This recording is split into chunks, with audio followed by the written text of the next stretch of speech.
The wing left because all the other women of the wing were sold and Rhys didn't win any of them. He really wanted to win a woman of the wing today so he could take something home to have some fun with later. The last woman of the wing walked into the spotlight on stage and the auction began. The bidding started at 2 noodles and 2 tunas and got all the way up to 25 noodles and 25 tunas, with Rhys being the highest bidder.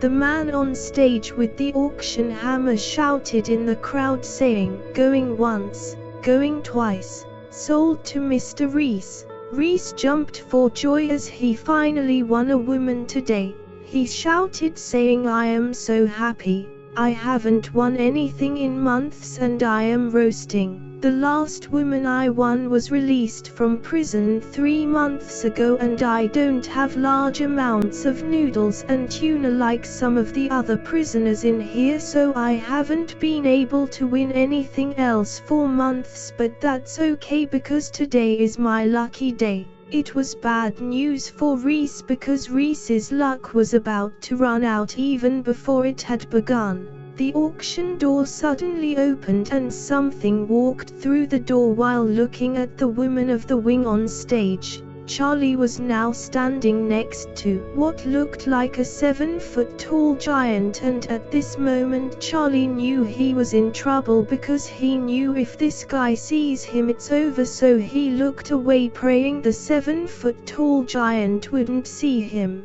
As Rhys was walking to the stage to collect his prize, the 7-foot-tall giant spotted what he was doing, so he quickly ran past Rhys while pushing the entire crowd out the way.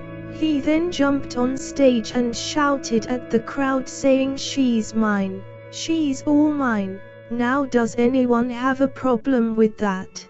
The entire crowd went silent while the man on the stage with the auction hammer got out of his seat and said, "Purple, you can take her. She's all yours." The man on stage then said, "Rhys, I will cancel your bids today and give you 10 noodles and 10 tunas extra for the next auction." Purple then grabbed the woman of the wing and picked her up. He then put her in his arms and jumped off the stage with her. He then walked towards the red door with the woman of the wing in his arms while saying, "Woman, we are going to have some fun tonight." As Purple was walking, the woman shouted saying, "Someone please help me." Purple then said, "Shut up, woman," and left the room with her. Rhys walked back towards Charlie while looking down at the floor feeling